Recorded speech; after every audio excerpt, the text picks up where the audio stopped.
ओम शांति। आज है 17 जून, शिव बाबा की साकार मुरली। आज मीठे बाबा कहते हैं, मीठे बच्चे, याद और पढ़ाई से ही डबल ताज मिलेगा। इसीलिए अपनी एम ऑब्जेक्ट को सामने रख दैवी गुण धारण करो। प्रश्न, विश्व रचयिता बाप तुम बच्चों की कौन सी खिदमत यानी सेवा करते हैं? उत्तर, बच्चों को बेहद का वर्षा दे सुखी बनाना। बेहद का वर्षा दे सुखी बनाना, ये खिदमत है। बाप जैसा निष्काम सेवा कोई कर नहीं सकता। बेहद का बाप किराए पर तख्त ले तुम्हें विश्व का तख्त नशीन बना देते हैं। खुद ताउसी तख्त पर नहीं बैठते, लेकिन बच्चों को ताउसी तख्त पर बिठाते हैं। बाप के तो जड़ मंदिर बनाते, उसमें उन्हें क्या टेस्ट आएगा? मज़ा तो बच्चों को है जो स्वर्ग का राज्य भाग्य लेते हैं। ओम शांति। मीठे मीठे रूहानी बच्चों को बाप कहते कि अपने को आत्मा समझ बाप को याद करो। ओम शांति का अर्थ तो बच्चों को समझाया। बाप भी बोलते हैं तो बच्चे भी बोलते हैं ओम शांति, क्योंकि आत्मा का स्वधर्म शांत है। तुम अब जान गए हो कि हम शांति धाम से यहाँ आते हैं। पहले पहले सुख धाम में, फिर 84 जन्म लेते लेते दुख धाम में आते हैं। यह तो याद है ना? बच्चे 84 जन्म लेते जीव आत्मा बनते हैं। बाप जीव आत्मा नहीं बनते। कहते हैं मैं टेम्परेरी इनका आधार लेता हूँ, नहीं तो पढ़ाएंगे कैसे? बच्चों को घड़ी घड़ी कैसे कहेंगे कि मन मनाभव, अपनी राजाई को याद करो। इसको कहा जाता है सेकंड में विश्व की राजाई। बेहद का बाप है ना, तो ज़रूर बेहद की खुशी, बेहद का वर्षा ही देंगे। बाप बहुत सहज रास्ता बताते हैं। कहते हैं अब इस दुख धाम को बुद्धि से निकाल दो। जो नई दुनिया स्वर्ग स्थापन कर रहे हैं, उनका मालिक बनने लिए मुझे याद करो तो तुम्हारे पाप कट जाएंगे, तुम फिर से सतो प्रधान बन जाएंगे। इसको कहा जाता है सहज याद। जैसे बच्चे लौकिक बाप को कितना सहज याद करते हैं, वैसे तुम बच्चों को बेहद के बाप को याद करना है। बाप ही दुख से निकाल सुख धाम में ले जाते हैं। वहाँ दुख का नामो निशान नहीं। बहुत सहज बात कहते हैं, अपने शांति धाम को याद करो। जो बाप का घर वो तुम्हारा घर, और नई दुनिया को याद करो, वह तुम्हारी राजधानी है। बाप तुम बच्चों को कितनी निष्काम सेवा करते हैं तुम्हारी। तुम बच्चों को सुखी कर फिर वानप्रस्थ परम धाम में बैठ जाते हैं। तुम भी परम धाम के वासी हो। उसको निर्वाण धाम वानप्रस्थ भी कहा जाता है। बाप आते हैं बच्चों की खिदमत करने, अर्थात वर्षा देने। यह खुद भी बाप से वर्षा लेते हैं। शिव बाबा तो है ऊंचे ते उच्च भगवान। शिव के मंदिर भी हैं। उनका कोई बाप व टीचर नहीं। सारी सृष्टि के आदि मध्य अंत का ज्ञान उनके पास है। कहाँ से आया? क्या कोई वेद शास्त्र आदि पढ़े? नहीं। बाप तो है ज्ञान का सागर, सुख का सागर, शांति का सागर। बाप की महिमा और दैवी गुण वाले मनुष्यों की महिमा में फर्क है। तुम दैवी गुण धारण कर यह देवता बनते हो। पहले असुरी गुण थे, असुर से देवता बनाना, यह तो बाप का ही काम है। एम ऑब्जेक्ट भी तुम्हारे सामने है। जरूर ऐसे श्रेष्ठ कर्म किए होंगे। कर्म अकर्म विकर्म की गति, अथवा हर बात समझाने में 1 सेकंड लगता है। बाप कहते हैं मीठे मीठे बच्चों को पाठ बजाना ही है। यह पाठ तुमको अनादि अविनाशी मिला हुआ है। तुम कितना वारी सुख दुख के खेल में आए हो, कितनी बार तुम विश्व के मालिक बने हो। बाप कितना उच्च बनाते हैं। परमात्मा जो सुप्रीम सोल है, वह भी इतना छोटा है। वह बाप ज्ञान का सागर है, तो आत्माओं को भी आप समान बनाते हैं। तुम प्रेम के सागर, सुख के सागर बनते हो। देवताओं का आपस में कितना प्रेम है, कभी लड़ाई झगड़ा नहीं होता। तो बाप आकर तुम्हें आप समान बनाते हैं और कोई ऐसा बना ना सके। खेल स्थूल वतन में होता है। पहले आदि सनातन देवी देवता धर्म, फिर इस्लामी बौद्धी आदि नंबर वार इस मांडवे में व नाटकशाला में आते हैं। 84 जन्म तुम लेते हो। गायन भी है, आत्मा परमात्मा अलग रहे बहुकाल।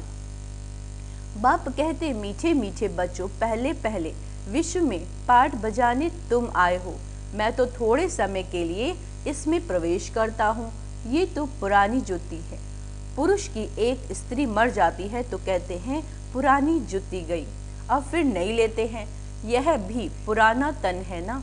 84 जन्मों का चक्र लगाया तत्त्वम, तो तुम, तो मैं आकर इस रथ का आधार लेता हूँ। पावन दुनिया में तो कभी मैं आता ही नहीं हूँ। तुम पतित हो, मुझे बुलाते हो कि आकर पावन बनाओ। आखिरिन तुम्हारी याद फलीभूत होगी ना। जब पुरानी दुनिया खत्म होने का समय होता है तब मैं आता हूँ। ब्रह्मा द्वारा स्थापना, ब्रह्मा द्वारा अर्थात ब्राह्मणों द्वारा। पहले चोटी ब्राह्मण, फिर क्षत्रिय, तो बाजोली खेलते हो। अब देह अभिमान छोड़ देही अभिमानी बनना है। तुम 84 जन्म लेते हो। मैं तो एक ही बार सिर्फ इस तन का लोन लेता हूँ, किराए पर लेता हूँ। हम इस मकान के मालिक नहीं हैं। इनको तो फिर भी हम छोड़ देंगे, किराया तो देना पड़ेगा ना। बाप भी कहते हैं मैं मकान का किराया देता हूँ। बेहद का बाप है, कुछ तो किराया देते होंगे ना। यह तखत लेते हैं तुमको समझाने के लिए, जो तुम भी विश्व के तखत नशीन बन जाते हो। खुद कहते हैं मैं नहीं बनता हूँ। तख्त नशीन अर्थात ताउसी तख्त पर बिठाते हैं। शिव बाबा की याद से ही सोमनाथ का मंदिर बनाया। बाप कहते हैं इससे मुझे क्या टेस्ट आएगी। जड़ पुतला रख देते हैं। मजा तो तुम बच्चों को स्वर्ग में है, मैं तो स्वर्ग में आता ही नहीं। फिर भक्ति मार्ग में जब शुरू होता है तो ये मंदिर आदि बनाने में कितना खर्चा किया, फिर भी चोर लूट ले गए। रावण के राज्य में तुम्हारा धन दौलत आदि सब खल्लास हो जाता है। अभी वह ताउसी तख्त है, अभी वह ताउसी तख्त है। बाप कहते हैं जो हमारा मंदिर बनाया हुआ था वह मोहम्मद गजनवी आकर लूट कर ले गए। भारत जैसा सॉल्वेंट और कोई देश नहीं, इन जैसा तीर्थ और कोई बन नहीं सकता। परंतु आज तो हिंदू धर्म के अनेक तीर्थ हो पड़े हैं। वास्तव में बाप जो सर्व की सदगति करते हैं, तीर्थ तो उनका होना चाहिए। बाबा कहते यह भी ड्रामा बना हुआ है, समझने में बहुत सहज, परंतु नंबरवार ही समझते हैं क्योंकि राजधानी स्थापन हो रही है। स्वर्ग के मालिक ये लक्ष्मी नारायण हैं। यह है उत्तम से उत्तम पुरुष जिनको फिर देवता कहा जाता है। दैवी गुण वालों को देवता कहा जाता है। यह उच्च देवता धर्म वाले प्रवृत्ति मार्ग के थे। उस समय तुम्हारा ही प्रवृत्ति मार्ग रहता है। बाप ने तुमको डबल ताजधारी बनाया, रावण ने फिर दोनों ही ताज उतार दिए। अब तो नो ताज, न पवित्रता का ताज न धन का ताज, दोनों रावण ने उतार दिए। फिर बाप आकर तुमको दोनों ताज देते हैं। इस याद और पढ़ाई से इसीलिए गाते हैं ओ गॉड फादर हमारा गाइड बनो, लिबरेट भी करो। तब तुम्हारा नाम भी पांडा रखा हुआ है। पांडव कौरव यादव क्या करत भय। कहते हैं बाबा हमको दुख के राज्य से छुड़ाकर साथ ले जाओ। बाबा ही सचखंड की स्थापना करते हैं जिसको स्वर्ग कहा जाता है। फिर रावण झूठ खंड बनाते हैं। वह कहते श्री कृष्ण भगवानुवाच्य। बाप कहते हैं शिव भगवानुवाच्य। भारतवासियों ने नाम बदल लिया तो सारी दुनिया ने बदल लिया। श्री कृष्ण तो देहधारी हैं, विदेही तो एक शिव बाबा है। अभी बाप द्वारा तुम बच्चों को माइट मिलती है। सारे विश्व के तुम मालिक बनते हो। सारा आसमान धरती तुमको मिल जाती है। कोई की ताकत नहीं जो तुमसे छीन सके। पौना कल्प उन्हों की तो जब वृद्धि होकर करोड़ों के अंदाज में हो तब लश्कर ले आकर तुमको जीते। बाप बच्चों को कितना सुख देते हैं, उनका गायन ही है दुख हरता सुख करता। इस समय बाप तुमको कर्म अकर्म विकर्म की गति बैठ समझाते हैं। रावण राज्य में कर्म विकर्म बन जाते हैं, सतयुग में कर्म अकर्म हो जाते हैं। बाबा कहते, अभी तुमको एक सद्गुरु मिला है जिसको पतियों का पति कहते हैं, क्योंकि वह पति लोग भी सब उसको याद करते हैं। तो बाप समझाते हैं, ये कितना वंडरफुल ड्रामा है। इतनी छोटी सी आत्मा में अविनाशी पाठ भरा हुआ है जो कभी मिटने वाला नहीं। इनको अनादि अविनाशी ड्रामा कहा जाता है। God is one. रचना अथवा सीढ़ी और चक्र सब एक ही है। ना कोई रचता को ना रचना को जानते। ऋषि मुनि भी कह देते हैं, हम नहीं जानते। अभी तुम संगम पर बैठे हो, तुम्हारी माया के साथ युद्ध है, वह छोड़ती नहीं। बच्चे कहते हैं, बाबा माया का थप्पड़ लग गया। बाबा कहते, बच्चे की कमाई चट कर दी। तुम्हें भगवान पढ़ाते हैं तो अच्छी रीति पढ़ना चाहिए। ऐसी पढ़ाई तो फिर 5000 वर्ष के बाद मिलेगी। अच्छा, मीठे मीठे सिक्की लदे बच्चों प्रति माता पिता बाप दादा का याद प्यार और गुड मॉर्निंग। रूहानी बाप की रूहानी बच्चों को नमस्ते। हम रूहानी बच्चों की रूहानी बाप दादा को याद प्यार गुड मॉर्निंग नमस्ते। मीठे बाबा, शुक्रिया बाबा, शुक्रिया। धारणा के लिए मुख्य सार। बाबा कहते, इस दुख धाम से बुद्धि योग निकाल नई दुनिया स्थापन करने वाले बाप को याद करना है, सतो प्रधान बनना है। बाप समान प्रेम का सागर, शांति और सुख का सागर बनना है।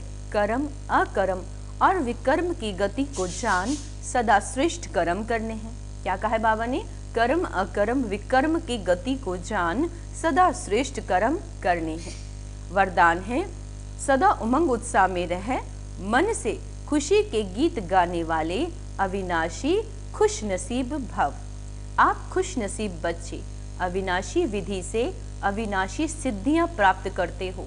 आपके मन से सदा वाह वाह की खुशी के गीत बजते रहे। वाह बाबा वाह, वाह तकदीर, वाह मीठा परिवार, वाह श्रेष्ठ संगम का सुहावना समय।